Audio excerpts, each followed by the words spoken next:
People often get into philosophy, metaphysics, which is first philosophy, spirituality, and even conspiratorialism because of a default sensibility we have that attracts us to the idea that there is something mysterious going on, that there is more to reality than is present. And I believe there is something to that. However, if we are to think that there is something more than what is present, we cannot regard our target in terms of the thing that is present. So today's video is about that precisely. The specific example I'll be using is something I notice with a lot of spirituality. So I'll be arbitrarily dichotomizing metaphysics and spirituality now. First, the sensibility I described doesn't mean that conclusions are incorrect. However, I do think the liability I mentioned is very present. And also, I'm arbitrarily defining spirituality to basically mean regarding the immaterial nature in terms of material natures. Now again, if we are targeting an immaterial nature, we do hazard our apprehension if we think of that immaterial nature in terms of material things. This is especially so with concepts of spirits as basically being bodies. A lot of people do talk about spirits as though they are just a subtle body. Think astral body. And they think of spirit itself as a range of vibration of matter. Now, this is just materialism, but we'll talk about that more later. First, we'll talk about why this may have happened beyond the familiarity problem that I described. I think that's primary. I think this book might have a little something to do with it. It is a good book, but it has many things that people criticize, and that is the thing that I criticize in its introduction of spirit as basically a rate of vibration, a very fast rate of vibration, which is also probably where you get like vibration and frequency being associated with spirituality. It's just materialism, and if you're going to be a materialist, you might as well be a paradigmatic materialist, otherwise you're just a paradigmatic dissident at a massive disadvantage. Now I have to describe this spirit concept a little bit further. When you think of spirit as a body, you are thinking of it as spatially extended, as occupying space, and generally you're thinking of the possessive model of soul-body dynamics, wherein the spirit is a subtle body that is occupying the physical body.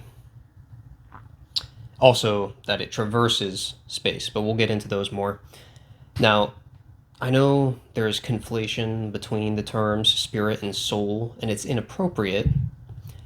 In fact, that actually brings us to another more original reason this might have occurred, which is because a lot of these ancient models actually did systematically differentiate soul and spirit. We see this in Platonism with the psyche or psyche, and the okima tes psyches, the vehicle of the soul, in which the model is basically that the soul, an energization of the soul, so to speak, will occur to facilitate its instantiation in a body, which is a little bit different. It's qualified, it's systemized. You also have, virtually every ancient model has some form of breath. Even mythologies do. They have a breath, an animating principle, a vital breath. Think vril, prana, chi. I think, I'm not sure if ond is actually historically accurate, but let's pretend it is. Yeah, but our target is ultimately not the subtle physical thing, the pseudo-physical thing. pseudo-physicalism. That's a good term for a lot of spirituality. Now, soul is something that is neither here nor there. It's not something that occupies space. It doesn't have location. All of these things come about as attributes of a posterior operation of the soul in idealism, which is going to be what I posit as the correct alternative. And the principle is also not reducible to its operation or its attributes. So that is going to be thinking of the posterior natures in terms of the antecedents, in terms of the prior natures. Now again, the alternative posits embodiment and participation in corporeal natures as an operation of the soul that is contained within it non-corporeally. Let me give you a quote. This is from Plotinus, Ennead 4:3, line 22. While explaining the generation of the universe, therefore, Plato properly locates the body in the soul and not the soul in the body. He also states that there is a part of the soul that contains the body and another in which there is no body. Almost like the soul has something about its structure or metastructure, some capacity like memory that contains information or structure and participates in that structure, which is perhaps how we should be thinking of materiality instead of thinking of metaphysics as basically pseudo-materialism. Now, I don't think I can be too vague here. I think that I should describe this idealistic process a little bit further.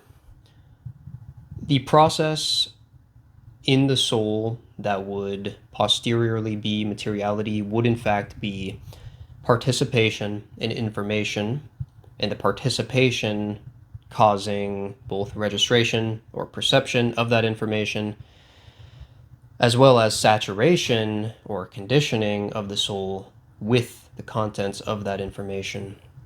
Think of holography, where you can have information stored in a 2D plane, put under a laser, and you see a three-dimensional hologram.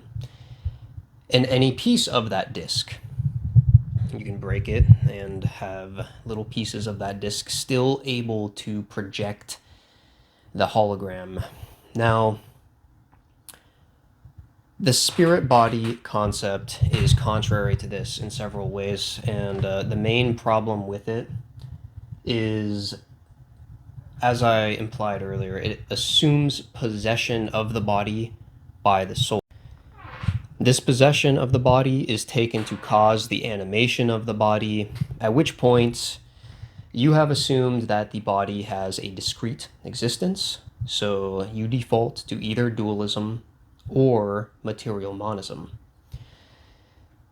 If material monism, why do you have both? Why is there two bodies? What's the point? If it's dualism, then syndiphonesis. You have two relative principles that interact with one another. How can they be truly principally discrete without collapsing into a self-same principle that contains both of them? The other thing you'll notice with spirituality, in the way I'm describing it, is that it has death as the degradation of the gross physical body, such that it is no longer able to contain or modulate or channel the subtle body. However, if you have that, then why is the thing that is principally similar to the gross body not subject to the exact same diminution or degradation? And why is it not measurable by the same instruments that are able to measure the thing that is principally similar to it? That one's actually pretty easy to answer. So these aren't definitive, absolute arguments, but it is imparsimonious. If you are trying to uncover immaterial natures, we should not be thinking of them in terms of material natures.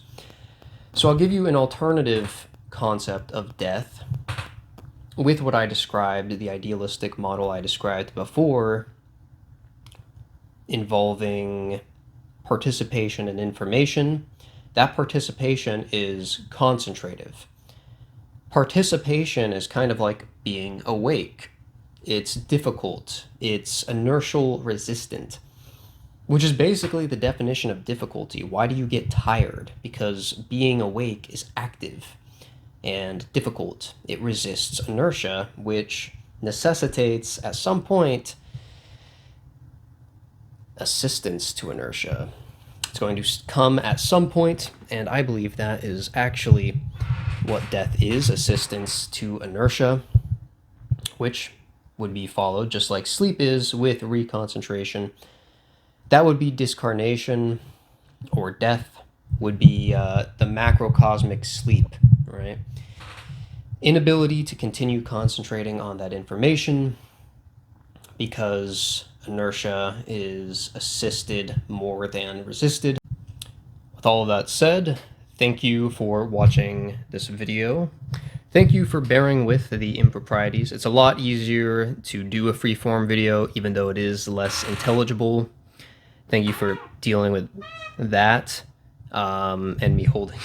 I have a microphone stand. It's just I don't want to have it like on the edge of my. I feel like that's weird, right? Probably.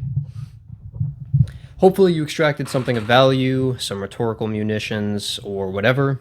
Thank you for watching. Check out the website arsphilosophica.com, and farewell.